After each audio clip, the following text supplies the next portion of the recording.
Me encuentro aquí con el doctor Edmond Mulet, a quien le doy la más cordial bienvenida y pues vamos a platicar con él cómo está el sistema ahorita, el movimiento para las elecciones. Edmond, bienvenido como siempre, gracias por darme tu tiempo. No, gracias a ti también por esta oportunidad, siempre eres muy amable cada vez que vengo a Los Ángeles, en una entrevista, un contacto a través de las cámaras con todas nuestras amigas y amigos coterráneos guatemaltecos que viven aquí en los Estados Unidos. Qué bueno, Edmond, pues ya se llegó la hora. ¿Verdad? Yo siento que esto fue demasiado rápido, que ya hay mucho movimiento en Guatemala y pues yo estoy un poquito extrañado de que aquí los que vivimos fuera del país solo vemos cosas negativas, tal vez no en tu caso, pero en la mayoría, en lugar de hablar bien de la persona, se tiran esa campaña negra, que parece como que es costumbre, ¿verdad? Sí, o sea, en lugar de ayudar, ¿verdad? Empiezan a manchar la imagen de los demás. ¿Cómo te ha ido con eso, Edmond? Bueno, en este mundo digital y con las redes sociales ahora, que son un elemento que determina el triunfo o la derrota en una elección, mucho más que cualquier otra elección en el pasado. Y por supuesto es un elemento que los bandidos y los malandrines usan para descalificar a contrincantes, hacen campañas negras y todo, se esconden en el anonimato. Pero no es un fenómeno solamente guatemalteco, es ahora en todas partes del mundo y lamentablemente es algo con lo que tenemos que aprender a vivir. Y de ahí es confiar en el criterio de los guatemaltecos, los que creemos en Guatemala, los que amamos a Guatemala, los que queremos cambiar y transformar a Guatemala. Esperamos pues que los guatemaltecos reciban nuestro mensaje de transformación que estamos impulsando a nivel nacional. En el caso de Cabal, también es muy importante tener estructura de tierra. Y Cabal tiene de los 340 municipios a nivel nacional, tenemos candidatos en 294 municipios. Yo quería llegar a más o menos 300 candidatos a alcaldes, lamentablemente no encontré suicidas, porque para ser candidato a alcalde en algunos municipios hay que ser suicida. Pero sí, aparte del partido oficial, que por razones de corrupción y de dinero que tienen, somos el segundo partido con mayor cantidad de candidatos a alcaldes a nivel nacional. Entonces esa estructura es una realidad.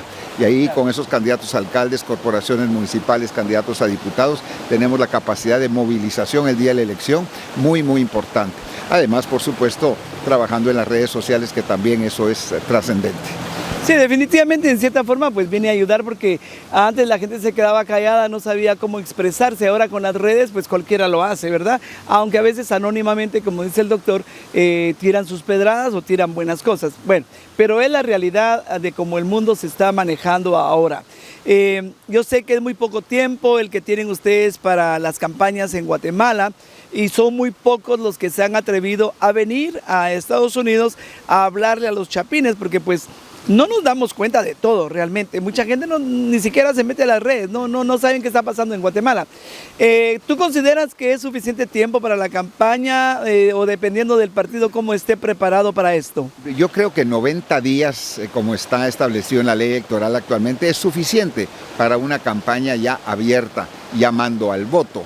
El gran problema es que la ley electoral, antes de esos 90 días, ni siquiera uno se puede pronunciar sobre nada. No estoy diciendo que llamemos al voto, pero incluso presentar un plan de trabajo, un plan de gobierno, escribir un comentario, y ya lo acusan a uno de campaña anticipada. Yo, por ejemplo, publiqué un libro, mi autobiografía, el año pasado, y el Tribunal Supremo Electoral me acusó a mí de estar haciendo campaña anticipada. Me dijo, al delito, si no retira el libro de circulación, se va a ir al bote. Así, yo tuve que ir al Tribunal Supremo Electoral, firmar una declaración jurada de que ya no iba a hablar del libro y que lo iba a bajar de las redes sociales, que ya no iba a promocionar la venta del libro, porque estaba cometiendo un delito. Entonces, yo creo que una campaña electoral pidiendo el voto, como tenemos ahora, 90 días está bien, pero también que le permitan a uno, antes de esos 90 días, proponer ideas, que uno pueda conversar, que uno pueda dar entrevistas, que uno pueda escribir algo, que uno pueda criticar, o sea, pero en Guatemala eso es totalmente prohibido.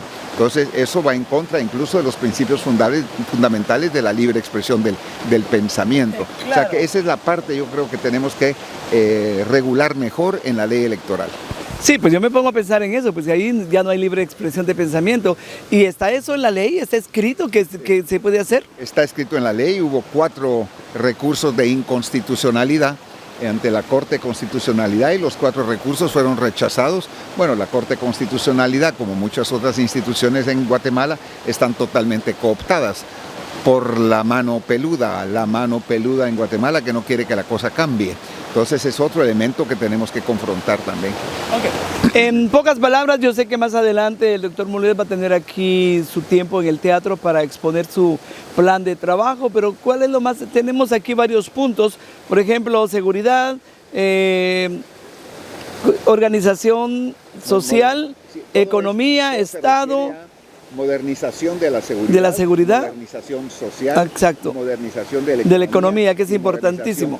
Del Estado. Sí. Lo que queremos es modernizar a Guatemala, poner a Guatemala en el nivel de los mejores países del mundo. Exacto. Guatemala ha retrocedido en todos los índices de desarrollo humano en los últimos 20 años. No puede ser. Ha aumentado la pobreza general, la pobreza extrema. Aquí, ¿cuál es lo más importante? ¿Cuál sería la base para poder seguir con lo demás? Yo creo que todos son importantes. Sin seguridad, si en Guatemala no organizamos, no podemos desarrollar lo demás. Si no modernizamos la economía, tampoco vamos a tener los recursos para hacer todo lo demás. O sea, todo está íntimamente ligado. Todo esto es transversal, pero los programas sociales son muy, muy importantes. Por ejemplo, nosotros vamos a crear la jubilación universal. En Guatemala no existe jubilación, aparte de las personas que están afiliadas al IX o al Estado, el 78% de guatemaltecos no tienen ningún tipo de cobertura.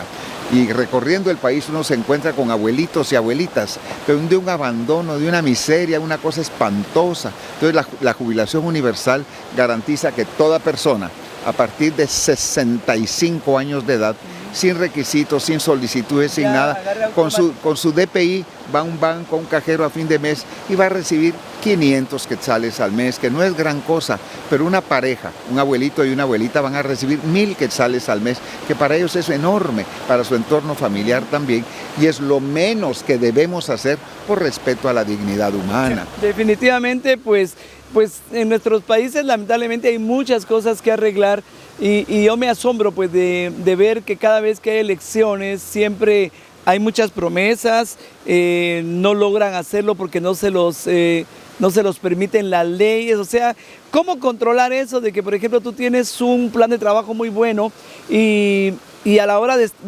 suponiendo que tú llegaras al poder, que quieres poner en marcha todo esto, vas a poder tener la libertad de poder cambiar algunas cosas para que eso se implemente? Lo importante es tener los recursos para esto. Entonces, porque mucha gente propone todo tipo de programas, pero no han hecho los estudios de factibilidad, los estudios actuariales importantes. Todo lo que estamos proponiendo nosotros tiene una base económica, una base presupuestaria, de una base de realidad que sí se puede hacer. Si no, no lo estaría yo proponiendo. Exacto. Sería demagogia y populismo y realmente una irresponsabilidad. Y recursos hay. Por ejemplo, en el Ministerio de Salud Pública, en estos últimos 3 años aumentaron el presupuesto en 4.000 millones de quetzales. ¿Por qué? Porque ha aumentado la recaudación fiscal en Guatemala. Esa recaudación fiscal cada año aumenta y esa recaudación fiscal la ponen en el presupuesto y le dan un pushito al Ministerio de la Defensa, un pushito al Ministerio de Trabajo, un pushito, y a todo lo distribuyen entre la burocracia ya existente y no hay ningún programa de impacto que realmente venga a transformar el país. Entonces nuestra propuesta es que este aumento de la recaudación fiscal no se distribuya equitativamente entre todos los ministerios, sino que identifiquemos programas de transformación social como la jubilación universal y muchos otros programas para infraestructura también, para hospitales, para salud, y ese dinero, el esfuerzo que estamos haciendo los guatemaltecos para pagar más impuestos, que no se pierda, que no se diluya en la corrupción existente, sino en programas realmente que van a transformar el país y van a transformar el Estado. El propósito nuestro es volver a poner el Estado y el gobierno al servicio de la gente. Y eso ya no ha sucedido en los últimos gobiernos. La gente que nos ha gobernado le han dado la espalda a la gente. No están al servicio de la gente, están al servicio de élites, de grupos, y lo peor de todo, están al servicio de ellos, de la vieja política, satisfaciendo sus propias ambiciones de dinero, de poder. Le han dado la espalda a la gente y es lo que tenemos que transformar a nivel municipal, a nivel legislativo y a nivel del gobierno central también. Exacto, pues como ustedes podrán escuchar, una persona muy inteligente que en pocas palabras nos está diciendo mucho. Te agradezco mucho, te deseo mucha suerte, Dios te bendiga, que sigas con tu mente siempre clara en el beneficio de nuestra gente. Dios sabrá a quién le va a dar ahora la oportunidad de estar ahí, porque tenemos que ser conscientes, ¿verdad? Hay varios candidatos, pero va a haber alguien que de verdad va a convencer a la población y que esperemos que trabaje. Eso ya lo dije yo por mi cuenta. Muchas gracias. Amigos, continúo con más candidatos a la presidencia de Guatemala que han llegado a Hollywood el día de hoy.